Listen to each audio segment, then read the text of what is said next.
कृपया अपने घोड़े खच्चरों को उचित स्थान पर ले जाए। उचित स्थान पर ले जाए। नदी में पानी बढ़ गया है, जलस्तर बढ़ने वाला है। 2013 में केदारनाथ में आई बाढ़ हिमालय के इतिहास में आई अब तक की सबसे भयानक तबाही थी। बादल फटने के कारण हुई तेज बारिश को इस तबाही का कारण बताया गया था।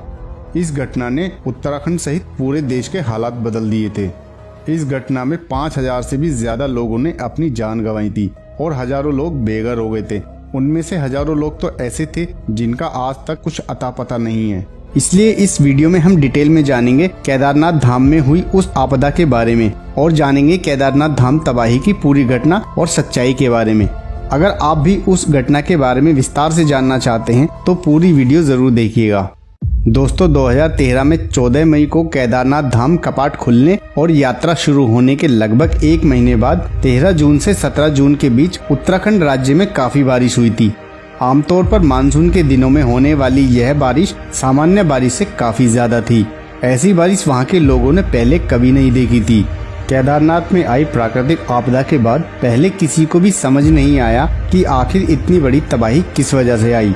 अंदाजा तो सभी लोग लगा रहे थे, लेकिन असली वजह किसी को भी नहीं पता थी।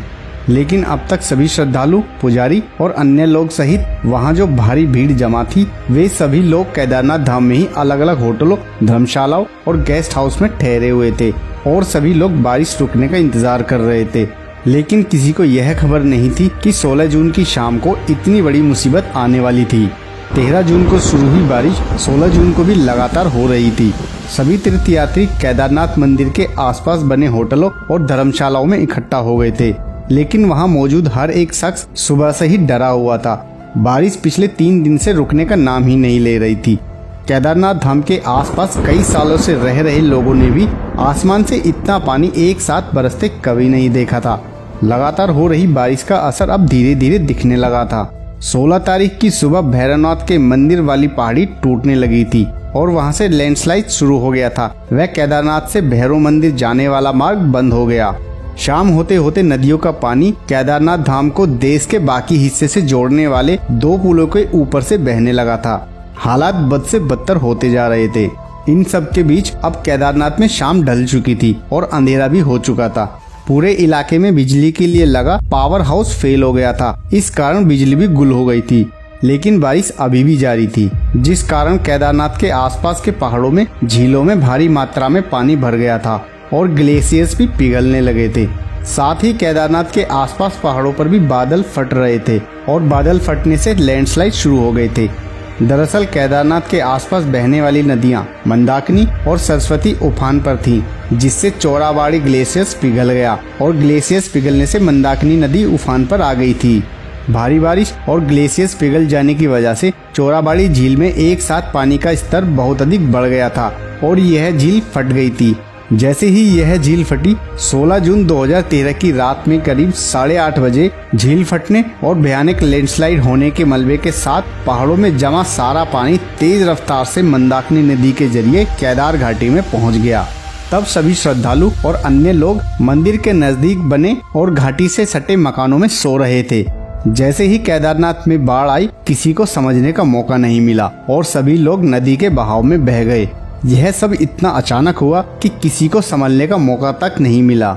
लेकिन इनमें कई लोग जो बाल बाल बच गए, वो जान बचाने के लिए इधर उधर भागने लगे। हर जगह रात के सन्नाटे में लोगों की चीखें गूंज रही थी। जान बचाने के लिए लोग होटलों व धर्मशालाओं की ओर भाग रहे थे। बहुत सारे लोग तो डरकर पहले ही जंगल और पहाड़ी की ओर भाग गए थे। केदारनाथ मंदिर के आसपास बसा शहर चारों तरफ से गर्जना करती नदियों से घिर गया था। केदारनाथ घाटी में हर तरफ चीख पुकार मच रही थी। बहुत सारे लोग बाढ़ के पानी के साथ आए मलबे में बह गए और जो लोग जिंदा बच गए, उन्होंने जैसे तैसे और डर के साए में पूरी रात काटी। मंदिरों, होटलों और गेस्ट हाउस में जाग रहे लोग, किसी को भी समझ नहीं आ रहा था कि आगे क्या होने वाला है। 16 तारीख की काली रात गुजर गई और सुबह होते ही लोगों में भरोसा जगा कि जान बच गई। लेकिन अगली सुबह और भी भयानक साबित हुई। सुबह केदारनाथ बस्ती के आसपास से गर्जना के साथ नदियां बहती रहीं। एक के बाद एक होटल, इमारत और घर पानी में डूबते गए और बहते चले गए।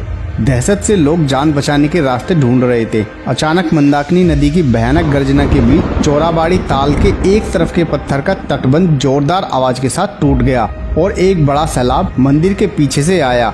यह देखकर लोगों ने जान बचाने के लिए फिर से इधर उधर भागना शुरू कर दिया, लेकिन पानी कई लोगों को बहा ले गया और कई लोगों को बड़े बड़े पत्थरों ने कुचल दिया। मलबे के साथ बड़े बड़े चट्टान नुमा पत्थर लुढ़क कर आने लगे थे। सारा पानी व मलबा बड़ी बड़ी चट्टानों के साथ तेज गति से बहता हुआ केदारनाथ बस्ती को तहस नहस करता हुआ निकल गया। केदारनाथ घाटी में मंदिर को छोड़कर सब कुछ तहस नहस हो गया था और पीछे सैकड़ों मौतों का ऐसा मंजर छोड़ गया जिसको देखकर पूरा देश हिल गया था। केदारनाथ बस्ती पानी के साथ बह गई थी। करीब 40 किलोमीटर प्रति घंटे की रफ्तार से 100 मीटर ऊंची पानी की लहरों में बड़ी बड़ी चट्टानें थीं। इस सैलाब में कई धर्मशालाएं, गेस्ट हाउस और होटल बह गए थे। केदारनाथ मंदिर के पीछे सारी इमारतें खत्म हो गई थीं। बस्ती में किस्मत से जिंदा बच गए लोगों के कई रिश्तेदार सैलाब में बह गए थे। इनमें से कईयों का आज तक कोई पता नहीं चला। कुछ मिनटों में ही केदारनाथ बस्ती में मकानों की जगह पत्थरों का मलबा था और इंसानों की लाशें जहां तहां बिखरी थीं। चोराबाड़ी ताल से निकले तबाही के सैलाब के रास्ते में जो भी गांव आया वहां भारी तबाही हुई। रामबाड़ा और गौरीकुंड के इलाकों में जान माल का भी भारी नुकसान हुआ था। इस तबाही में केदारनाथ मंदिर बच गया क्योंकि इसके पीछे एक बहुत बड़ी चट्टान आकर रुक गई थी, जिस कारण सैलाब इसके आसपास दोनों ओर से होकर गुजर गया। लोगों की आंखों के सामने उनके अपने जिगर के टुकड़े बहते चले गए और सैलाब में ओझल हो गए। एक दूसरे के बचाने के लिए वे हाथ पकड़े हुए थे, लेकिन बहाव इतना तेज था कि चंद मिनटों में ही सैकड़ों परिवार उजड़ गए। एक एक परिवार के कई लोग लापता हो गए थे। केदारनाथ में जिंदा बचे लोगों के लिए खाने पीने के लिए भी कुछ नहीं था। जिन लाशों का पता नहीं चल पाया, उनके रिश्तेदार आज भी उनके लौटने का इंतजार कर रहे हैं। इसके बाद 18 जून को मौसम साफ हुआ और सब लोग पानी के कम होने का इंतजार करते रहे। लेकिन जब पानी कम हुआ तो एक और भयानक नजारा सबके सामने था। अब तक जिंदा बचे लोगों ने केवल पानी में बहते लोगों को देखा था, लेकिन पानी कम होने पर जहां तहां लाशें पड़ी थीं।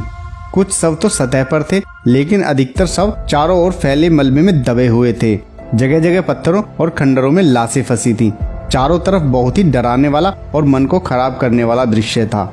दोस्तों, केदारनाथ त्रासदी अपने पीछे ऐसी अनेक दर्दनाक जिंदगियां और कहानी छोड़ गया जिसे सुनकर या याद कर आज भी लोग सिहर उठते हैं। 16 जून 2013 की वह रात कुदरत के कहर की ऐसी रात है जिसे कभी नहीं भुलाया जा सकता। 9 साल गुजर गए, लेकिन उस तबाही का मंजर देखकर आज भी लोग दहशत से भर जाते हैं। केदारनाथ में हुई भारी तबाही की खबर से पूरा देश सन्न रह गया था। सैटेलाइट से जारी तस्वीर में केदारनाथ का नजारा डरा देने वाला था। जहां पूरी बस्ती बसी थी, वहां सिर्फ मलबा ही नजर आ रहा था।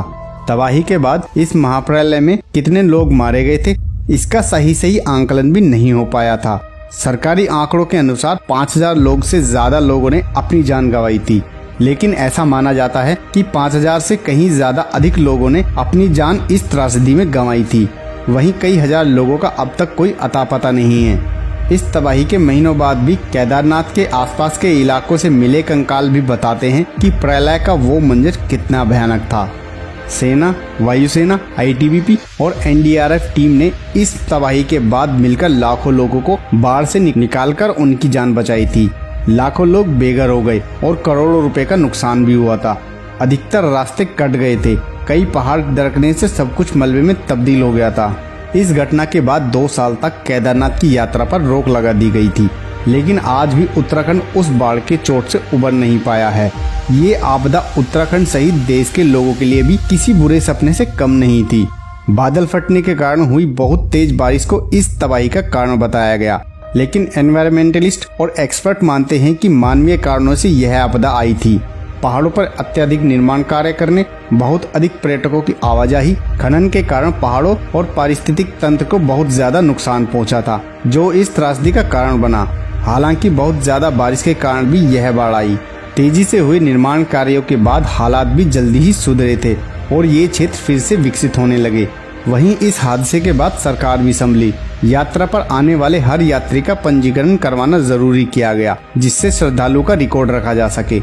इस त्रासदी के साल बाद देवभूमि के लोगों का जीवन पटरी पर तो लौट आया, लेकिन आज भी वे इस घटना को किसी बुरे सपने से कम नहीं समझते हैं। तो दोस्तों ये थी केदारनाथ त्रासदी के बारे में पूरी और कंप्लीट इन्फॉर्मेशन। उम्मीद है वीडियो आपको पसंद आई होगी। अगर पसंद आई तो वीडियो को लाइक, कमेंट, शेयर करने के साथ साथ चैनल को सब्सक्राइब भी करें।